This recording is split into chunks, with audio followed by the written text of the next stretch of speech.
Exactly 10 minutes past the top of the hour. You're right in time for our family check conversation.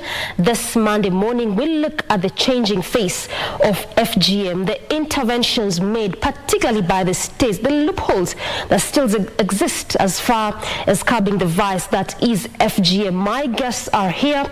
They'll be helping us slice and dissect this topic like the next 30 minutes.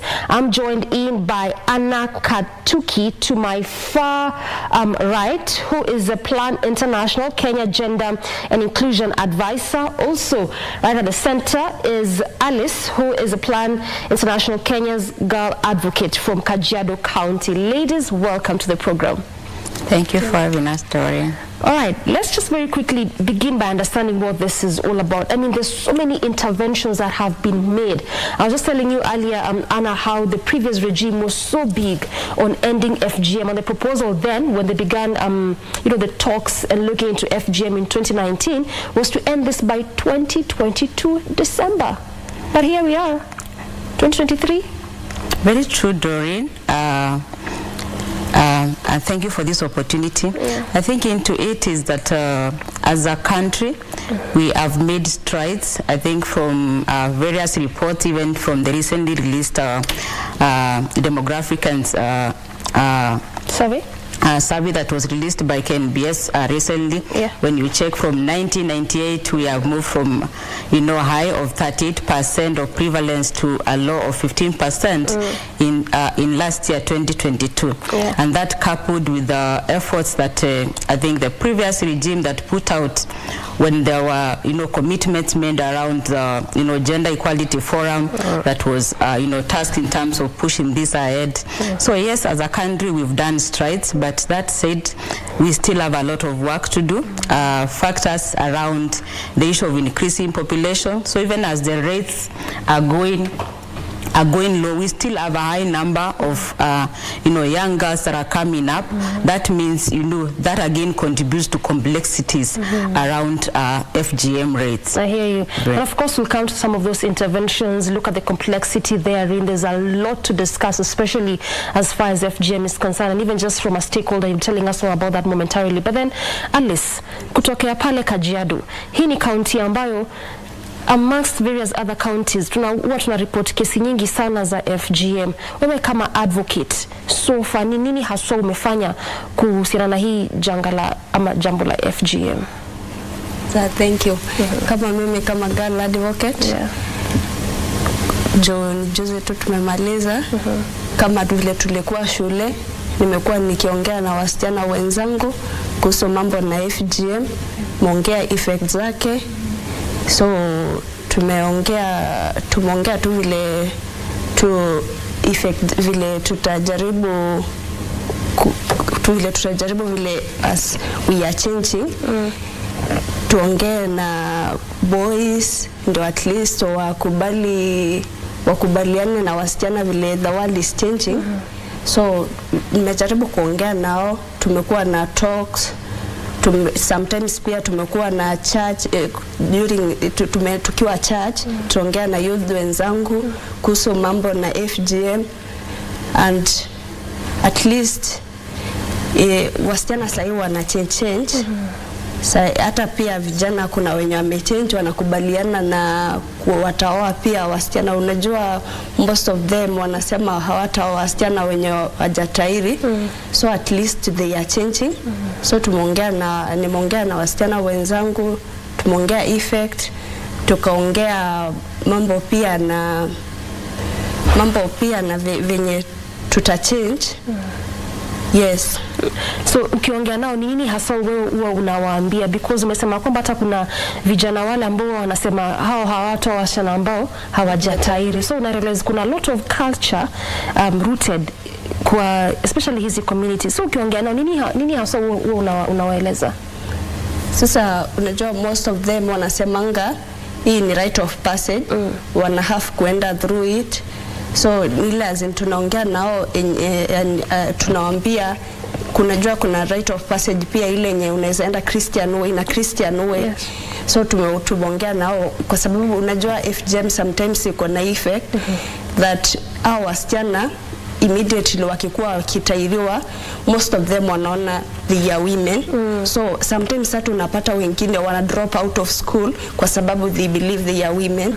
Sometimes wengine pia wanaolewa tu hivi immediately kwa sababu mzazi anakuambia wewe umekuwa mwanamke, so unaolewa. So nimejaribu kuongea nao wachane na story ya FGM, kwa sababu unajua pia kwa Kimasai kuna word msichana kidrop kama hujatairiwa, kuna jina ambayo unaitwa. So huwezi jaribu kudrop. So hiyo unajua hiyo Kudrop unamaanisha vipi? as in kuwa out of school, yani kudrop, kupata mimba. Unajua mostly sasa ukiwa umetairiwa una believe wewe ni mwanamke. Sasa immediately tu most of them wanakuwa involved kupata hiyo mimba.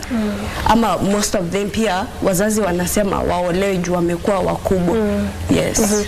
I mean, Anna, when you listen to this, there's really quite a lot of culture deep-rooted as far as ending FGM is concerned. And even when you look at today, we are marking the International Day of Zero Tolerance to FGM. And this is marked every other year on the 6th of February. Does this even help? Having it commemorated on a yearly basis, to what extent? It's a very good question. And yes, it does help, because it's very important to have the conversation live and going in terms of keeping the discussion alive. So yes, we have a lot of change that we have seen. We have seen, like for instance, at Plan International, we have integrated programs around empowering men and boys. In what way? In a way that we teach them to apply positive masculinity. What does that mean? It means that it's true, as a man, there are responsibilities and what you were taught when you were young. And a lot of these things were extreme in terms of you're not supposed to cry, you're not supposed to be weak. But what we want now is for them to appreciate that the women in their homes are their daughters. The women in their homes are their mothers. The women in their homes are their wives and neighbors. So it's very important once we work on something around changing how people think, changing people how they behave. So how do we do this? Through our programming. We engage them through various programming. So for instance, when we go to schools and we have groups that we have formed for boys, for girls, we also bring the boys together to explain to them that it is okay for you to marry or to be a friend to a girl who has not undergone FGM. They are human beings. And the reason why this conversation should be commemorated, because when you look at it,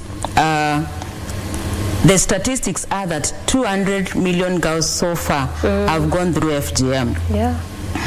So that, look at it like this: 200 million people walking around with no nose, no eyes, no ears. That's a whole pandemic. Because when the parts of their genitalia are removed, parts of their body are removed. It's the same thing like cutting your ear, your hand, and to walk around with it. So that means this conversation is very, very important. The statistics now is that 4.23 million girls are at risk of going through FGM. So we cannot afford to keep quiet. That's in this year only. That is in 2023 alone. So the conversation has to keep on going. It's very important because the effects, the implications go beyond the pain inflicted on a young child, on a young girl, on a young woman. Because this is going to an extent where if they drop out of school, if that girl was going to become someone important in the economy, we are losing human resource. If that person was supposed to uplift the society or the family they come from out of poverty, that means we are rotating around the same place. And when you compare from the international landscape, it will become very hard for us to be able to compete because we are losing the people that should be able to support us economically.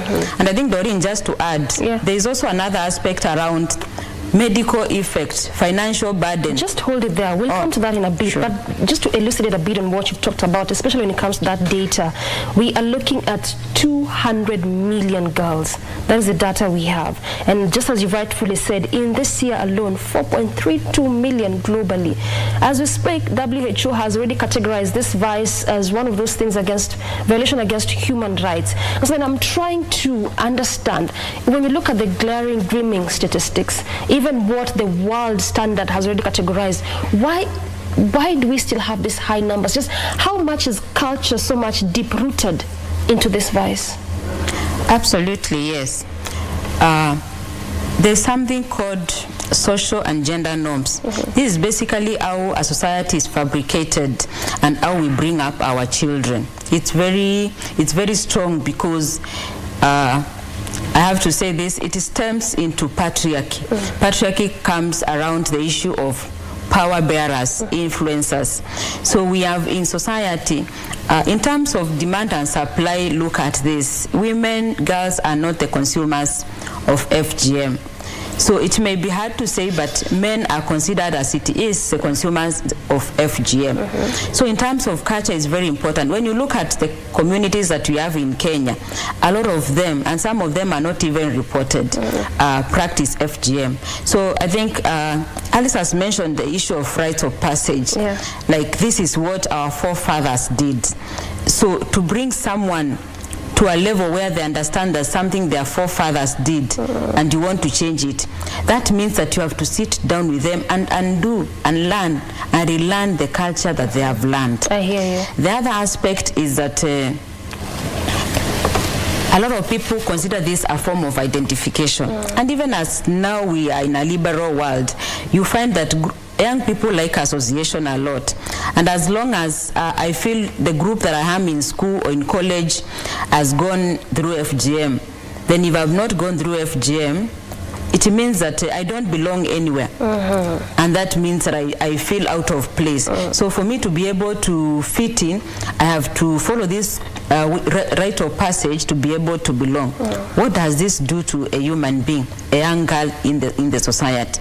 We are still continuing with the cultural practice that we are trying to deal with. So yes, it's very important to be able to address this. Like I've said, one of our main aspects of doing this is working with men and boys. The other thing is that we are working with young advocates like Alice here. So we go to schools, primary schools and high schools. That is where a lot of inculcation of information happens. So we want to share with them positive information that you do not have to go through FGM. They need to be able to understand they can be a full human being without going through FGM. I hear you. Na Alex, naona kwamba ukiagri sana na vile Anna anasema wale ambao wanaona hawaja go through the cut, they have not been circumcised. Mtu anaona ni kama hayuko part of the community, hayuko part of the society, ana feel ni kama ako left out. Hata ule wakati ambao unaongea na hawa wasichana, mambo kama haya huwa inajitokeza kwamba mtu anaona yes, umemwongelesha, ushamwambia FGM ni mbaya hii na hii, lakini anaona tu mwisho wa siku lazima bado niende nikafanywe hii practice. Umekutana mambo kama haya na kama advocate unadeal aje nayo? Yeah, nimepatana nayo kwa sababu sometimes unajua ukiongea nao wasichana, most of them unajua kuna tu pale high school village, most of my talks tumekuwa nikifanya time nikiwa high school. So sometimes unapata unaongea na wengine already washaenda through FGM. So wana feel already ni adults. Saa ile like ukiongea nao hawafeel kama kuna kitu nawaambia, yani unaona kama una neglect culture yao. So but kuna yani vile naambia, na mimi huwa naambia some of them now that wewe kama wewe ulienda through, you know, sisi ni generation yenye tunakuwa. So nilikuwa nawaambia hata kama umeenda through, we can change. We can still change your younger sisters. Una change situation yao pia, ukatane nao kwa sababu ya zile effect effect za FGM. Yeah. Personal story yako ni gani? Because one may just be wondering, mbona uko na passion hivi sana na issues za FGM? Inatokea wapi? Mi passion yangu na FGM ni time tukiwa high school. Kwa napenda most of the time, unajua sasa kuna ile counseling section tunakuanga nayo za mnaongea, wasichana mnaongea. So your times tukiongea nao nilikuwa nimekuwa selected to champion for the year rights.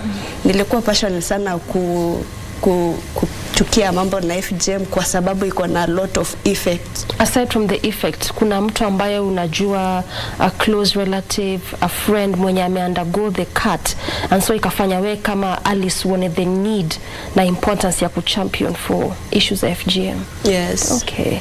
So it also comes from a deep personal story. Yeah. So ukakuwa selected to be one of those advocates kuongelesha hawa wasichana ukiwa bado pale high school. Yeah. All right. Na ulianzia tu bado hapo high school kuongelesha. Yeah. There's something that I'm really reading a lot, Anna, in borrowing also from Alice's story. And when you look at also the county that she's coming from, Kajiado, I was just telling you earlier that as far, not even so back, 2021, glaring statistics that about 78% of FGM cases normally reported from this specific county. So you realize that there's a lot of prevalence from some specific counties. Look at counties of Kajiado, Tharaka Nithi, Kuria. And then one might wonder, is there some form of specificity when it comes to counties and this practice? What is this as an advisory? How do you see it? Yes, there are similarities, but there are also other extensions relating to the geographical coverage of the areas. So in terms of culture, a lot of it plays a role. For instance, when you go to Tharaka, you find male community leaders. It could be Jorijeke, they could be, area leadership and that kind of thing. And over the years, you find that for them it is agreed that girls should go through FGM, and they hold the power in terms of even if you don't go through it on your own volition, they'll still be able to force you through. So that culture of patriarchy and men being at the point where women have no voice at all in terms of choosing their sexual and reproductive health and human rights as dwellers in that area. It's something very pertinent. When you go to another aspect, for instance, when you go to Kajiado, we have been working there as Plan International for some time now, and you find that sometimes, because girls want to leave school and be married off, sometimes anger, lack of food, drought, lack of water. What does that mean? Because where I come from, our household, we do not have food. Maybe when I go through FGM, then I can be able to get married to someone who is rich and so be able to... there's an aspect of poverty. Poverty at very high levels contributing to this. Because if I can see my classmates that went through this Seniors Act and they were able to get married to someone. So those are cultural aspects. But that aside, as Plan International, we have partnered with several community leaders, from the girl advocates, from women group, from and FGM board, which has been championing a lot of efforts around here, and also like-minded organizations. So what do? We ensure that, for instance, during this crisis, we are able to respond in a way that we keep girls in school, so that they get another alternative. When you talk about alternative rites of passage, like Alice is referring to, so before they are able to be taken off school, we can be able to provide them with food, with other safety nets for them to be able to stay in school. The other thing is that we do community-tailored engagement to these groups, and we have had a lot of successes. We have had a lot of women who were champions and leaders and cutters who have given up that way of life. We've supported them through other channels, because a lot of them would be claiming, if I do this activity, I get income. So when you take it away from me, so they may doing it, they may know that it's something bad, but because that's a way of livelihood. So what we do is that we support them through other mechanisms for them to be able to drop the act and be able to even champion against FGM in the areas where we are working. I hear you. Yeah. And I'm also reading a lot of an economically empowered society, because I remember I did a story in 2021, it was in Tharaka Nithi, and the majority of the ex-cutters you speak to, they will tell you, just as you said, if I leave this practice, then what becomes of me? How do I feed my family? How do I feed my children? How do I even take my children to school? So just as we talk about culture, I believe we should also not forget about the aspect of empowering people economically. So then you don't have to rely on poverty as the sole reason as to why you would engage in such a vice. And something that you mentioned, which is very important, and I want Alice to respond to this, that and you gave the example of Tharakanithi in respect to the injury cheke, that ukiangalia ata hawa wanaume, they have a very big role to play.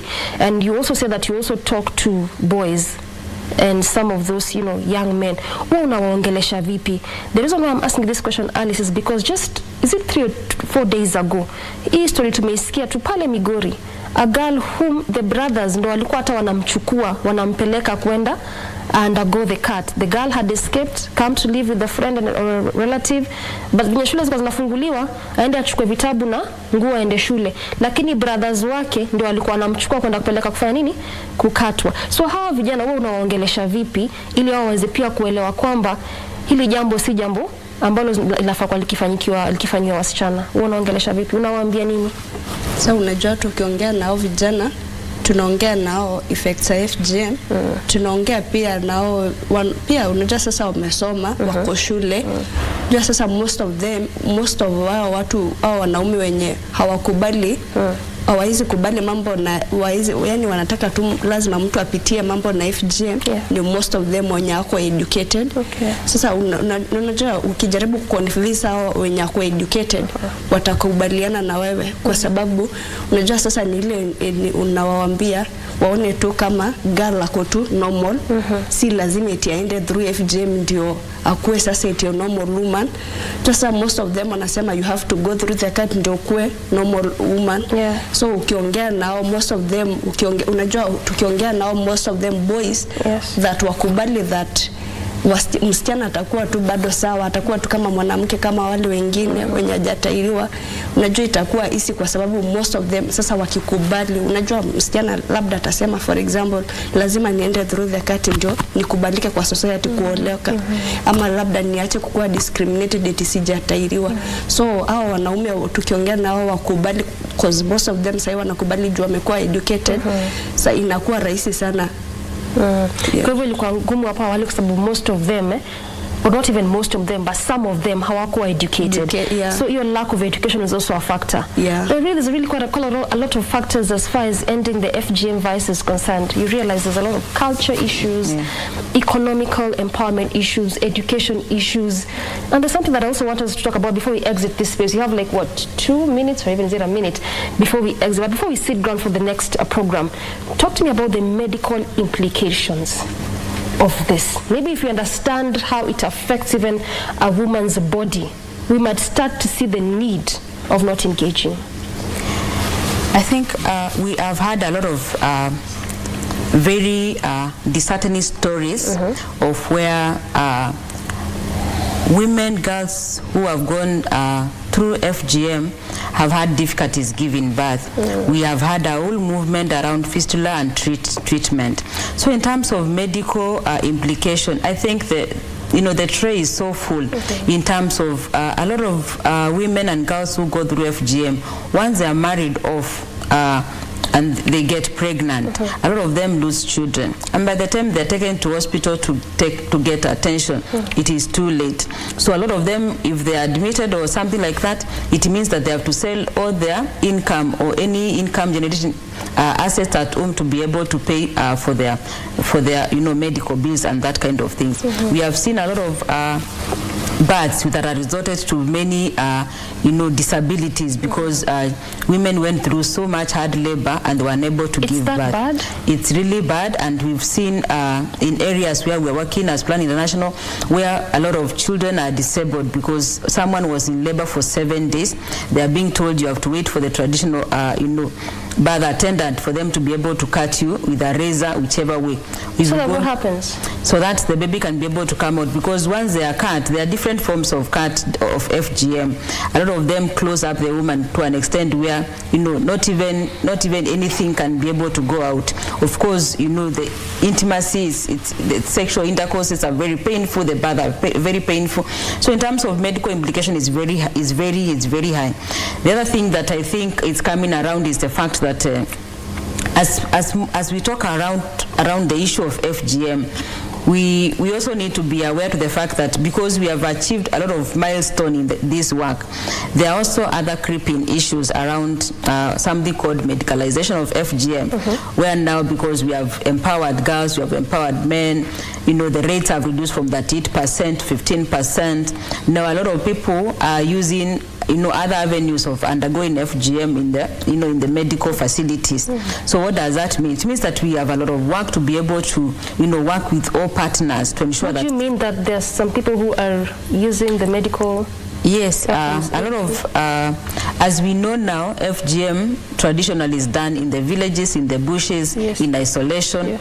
But because there have been government efforts, like we started by mentioning, we have laws that are in place. We have the national, policy on GBV. We have the Sexual Offences Act. We have the Child Act, which as Plan International we supported. So there are a lot of the avenues that were available are becoming smaller and smaller for people that want to practice FGM, which we know has no medical benefits in any case. So what is happening is that parents are taking their children to medical facilities to undergo FGM. So that means the statistics that we have need to be reworked in terms of us partnering with facilities to be able to extend the... So then what are we doing? I mean, we are trying to curb the vice, and you mean to say that there's some form of conniving even with some section of medics? Very true, very true. And the reason why it's important is because sometimes we may get statistics as a country. The practice is reducing, but in terms of specific counties, the rates are going up depending on the population and those kind of things. Yes, in terms of people seeking alternative means, because the area administration, the leaders, communities, a lot of them have been empowered. They know it is not a good thing to to have a girl go through. So what they do, they use other channels where they go and get, go through the caretaker, their children. Allow me just to butt in, Anna. I really want to understand, because also Alice talked a bit about that. And yes, you are equally saying the same, that this is a vice that has been shunned, done away. In fact, we even have a law in Kenya that bans that. It is very wrong. We are looking at interventions and sealing the loopholes. And yes, Alice did touch on education, na kusema kwamba vile ambavyo anafunza hata hawa vijana as an advocate, the boys, so then they do not really do this because the lack of education back then was also a biggest impediment. But then they are educated. These medics are educated. So then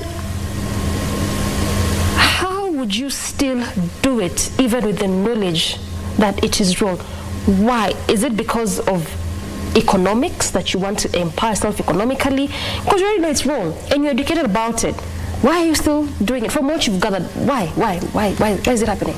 The information available is that parents who go to medical facilities, since we have been, blocked out to do it as a cultural, in our own way that we do in the villages. Yes. I can bring my child here. I will explain to you what you need to do, or whatever you need to do. Let the child go through FGM. So in a way, they are thinking, because the explanation we have had is there's been, people would say when you go through FGM, you bleed to death. So someone will say, if that bleeding to death is the issue, then maybe I go to hospital, I will not bleed to death. All right? So yes, the medical facilities, the medical attendants have the information. The issue of economic, need for them would be an issue that we need to discuss. But I think going back to where we started, if you look at, for instance, when we were hit by a pandemic, a lot of us, we didn't know that we would wash hands. We didn't know that you're not supposed to greet people with your hands and those kind of things. And within 2 days, everybody adhered to those protocols. So it's the same way, if we are able to sustain this and there's enough channeling of information, finances, to be able to share this information with the people that are concerned. The male in our communities, the boys in our communities, the girls and the women, everybody involved, that there is no benefit at all to FGM. If we are able to look at the pain and of course, that said, respecting the dignity of anyone that has gone through FGM, but be able to explain very clearly that whether through from a medical facility in the bush and those kind of things, there is no benefit at all, of FGM, especially to the girls. I hear you. Well said. And I want to give you the last word, Alice. Today is International Day of Zero Tolerance to FGM. Unataka wasichana wajue nini? Vijana wajue nini? Unataka kuambia vipi?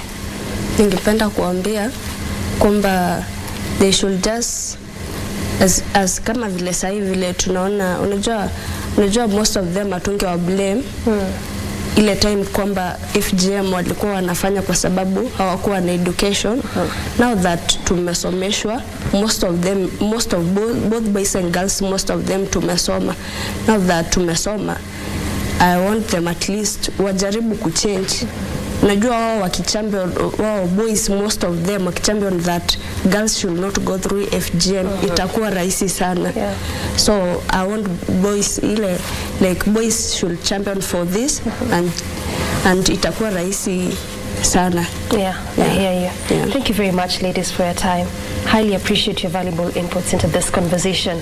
And indeed, it's a consolidated effort. If we have to end the FGM vice, it's consolidated effort. Right, I have been speaking to Annah Katuki, a Plan International Gender and Inclusion Advisor, also Alice Salaita, who is the Kenya Girls Advocate from Kajiado County. Of course, what has formed center of our conversation is the changing face of FGM, looking at the efforts made by the state so far, the existing loopholes as far as ending FGM is concerned, and just what more we can do as a society, even as we mark the International Day of Zero Tolerance to FGM. Good place to end this conversation, and ultimately, good morning, Kenya, from me and on behalf of the entire team. Asante sana. Till tomorrow, good morning.